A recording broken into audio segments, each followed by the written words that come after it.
Good morning, good afternoon, good evening, and welcome back to the Thai Expat Daily Show. I'm your host, Kieran Mack, as always, and delighted you've been able to tune in with us yet again for another show. Now, before we do get into the top trending stories here in the country, don't forget to like this video, subscribe to the channel as always, and hit that notification bell so that YouTube will let you know when the next podcast, show, or whatnot is updated onto the website. Now, if you like listening to us on a podcast player, there's a link down below in the description, and you can hit on that. It'll take you to a website where there's a vast array of podcast players.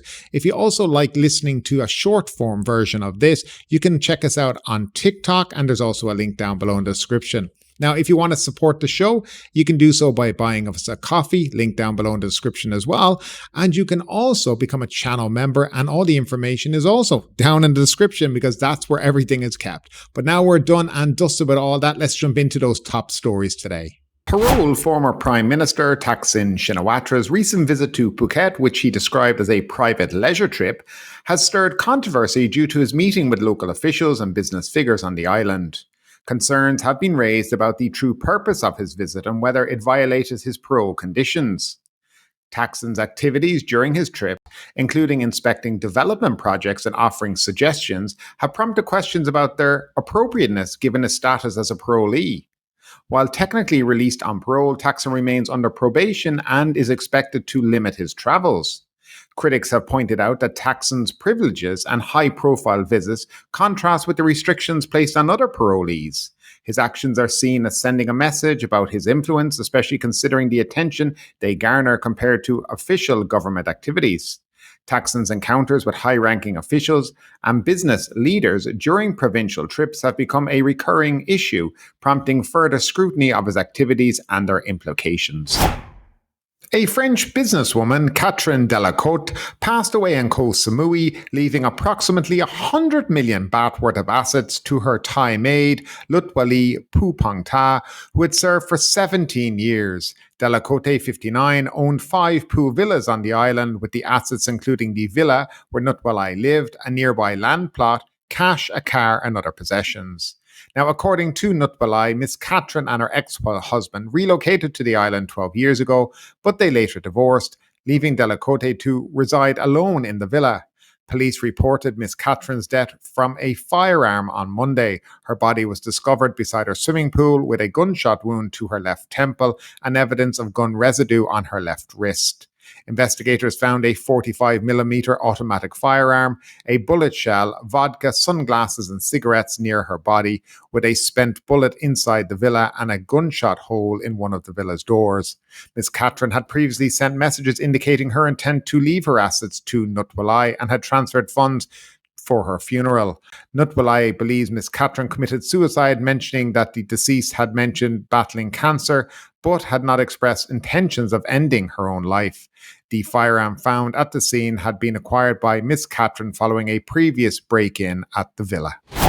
Prime Minister Lat Phrao has directed authorities to crack down on the taxi mafia operating in Bangkok's Ratchaprasong area. These taxi drivers have been reported for refusing to use meters and overcharging tourists, tarnishing the area's reputation. Specifically, the Prime Minister has urged police and city officials to investigate allegations of bribery related to taxi stickers, particularly concerning taxis stationed near Central World Mall. Recent images shared on social media depict taxi drivers with stickers parked in a special lane outside Central World, allegedly permitted to pick up passengers without using meters. This practice has raised concerns about its impact on tourism. While officials maintain that taxis are allowed to use designated pickup points, investigations into the issue are ongoing. Additionally, traffic police have clarified lane usage rules to prevent confusion and congestion, particularly during rush hours. Authorities are also looking into the Isatan sticker scandal, investigating whether influential local groups are involved. The goal is to ensure fair treatment for all passengers and prevent taxis from operating without meters or overcharging foreign tourists. These efforts underscore the government's commitment to maintaining transparency and integrity in public transportation services. A 29-year-old British citizen hailing from Enfield, North London, found himself in custody after his arrival at Phuket International Airport. Authorities apprehended him in the arrivals hall around 7 p.m. on Thursday, May 2nd, upon discovering a minute plastic bag tucked within his passport. The bag containing cocaine registered a weight of 0.42 grams, including its packaging, as detailed in the airport immigration report. Now, subsequently, the individual was transferred to the custody of the Samui police, where he faces charges related to the unlawful importation of a Category 2 narcotic and the unauthorized possession of the substance. Police in Thailand's Northern Region 5 have rescued a Chinese student, Miss Zhu, who was lured to Chiang Mai by a call center gang and extorted for 7 million baht. The 23-year-old student studying in Australia arrived in Thailand April 30th after being threatened and deceived by scammers posing as Chinese police officers. She was instructed to travel to Thailand or face repercussions, including the revocation of her Australian visa. After receiving a distress call from Miss Zhu's family, authorities located her at Taipei Inn Hotel in Chiang Mai on May 2nd, where she was in contact with the call center gang. Police intervened, rescuing her from further harm. Miss Zhu revealed that she was coerced into traveling to Chiang Mai and was instructed to proceed to Chiang Rai province the next day to cross the border to a neighboring country. Upon her rescue, authorities coordinated with the Chinese embassy and Miss Zhu's family to provide support and gather information for further investigation. Police Lieutenant General Thanatat highlighted that such cases are common among wealthy Chinese families whose children study abroad, emphasizing the need for increased vigilance against such scams, particularly targeting overseas students. In Bangkok's Lat Phrao district, a tragic incident occurred as a man fell into a 15-meter deep tube well on a road divider. City inspectors known as Tesakit witnessed the incident at Soi Lat Phrao 49 and reported it to the police around 11:13 a.m. on Friday. Rescue efforts ensued immediately with traffic on both lanes of the road closed by authorities. Despite efforts to retrieve him, the man was pronounced dead at 12:10 p.m. Initial reports suggested that while crossing the road, he accidentally stepped onto the wooden cover of the Metropolitan Electricity Authority's tube well, leading to its collapse and his fall. Now, Bangkok Governor Chachart Sitiput extended condolences to the victim's family, attributing the tragic loss to an electrical conduit cover that was not securely closed. The Wang Thong Lang District Office had previously alerted the relevant agency to repair the conduit 3 weeks ago.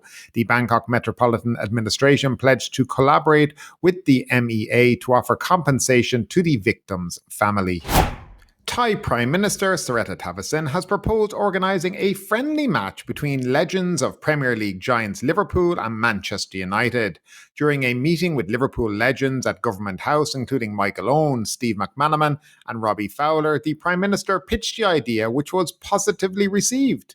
Expressing his excitement about meeting the legendary players of his favourite team, Liverpool, Srettha suggested Thailand as the venue for the match. He was presented with a Liverpool team jersey bearing the name and the number 30, symbolising his position as the 30th Prime Minister of Thailand.